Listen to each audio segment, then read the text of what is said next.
Hi, how are you? It's good to see you again.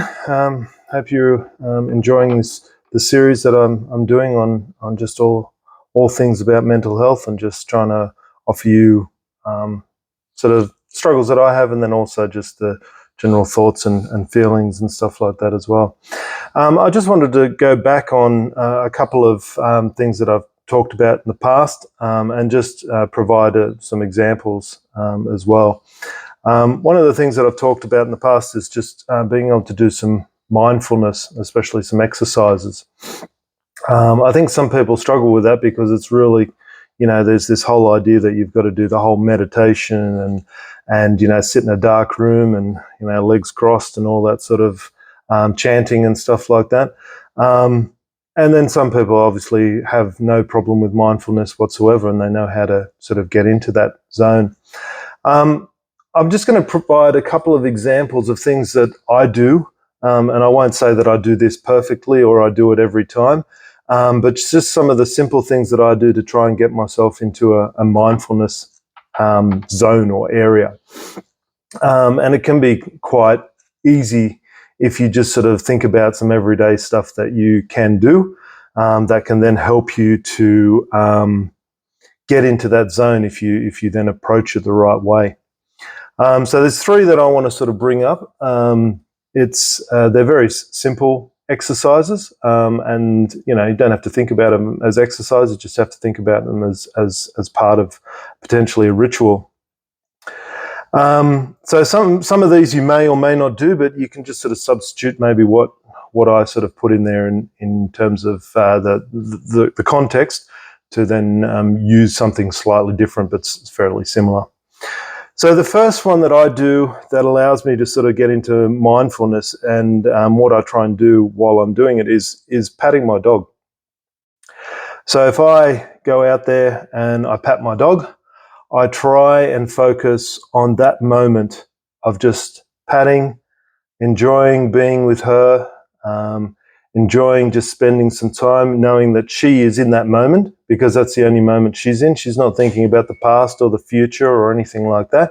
She is in that moment, and then I try and be in that moment with her.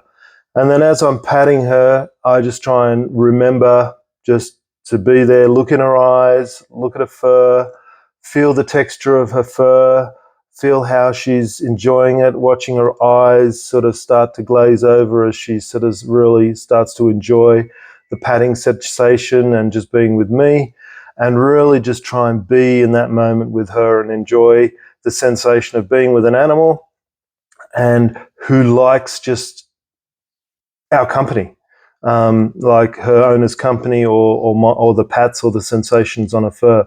And just sort of as I'm patting her, I try and sort of really try and focus on my hand as I'm patting her, really to try and get that texture of her coat, so that all I'm thinking about is patting and also just the feeling of her fur under my hands.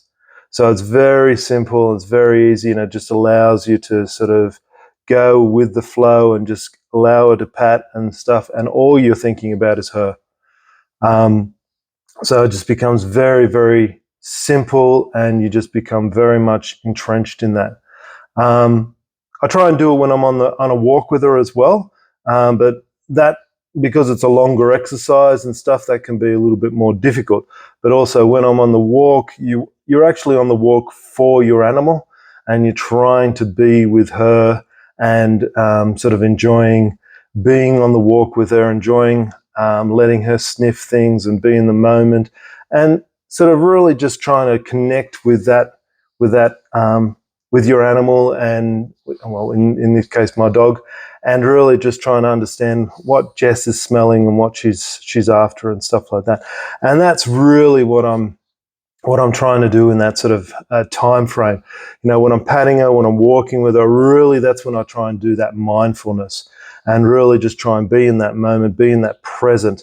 And I'm sure you can do the same when you've got a cat, any other sort of animal, even like, I don't have any other animals, but I'm sure when you're with if you've got a fish or you've got bird, you can just be in the moment and watch them and explore their surroundings, watch them do the things that they want to do, and just be there and be inquisitive about them and just be there in that moment. And that can sometimes center you, and that can be a huge sort of benefit. So that's one. In subsequent videos, I'm going to put through, I'm going to give you some other examples as well of things that I do. But that's one that I find is very, very rewarding as well, because you then got that love of that animal, and because they just want your presence a lot of the time, and they want you to be in that moment.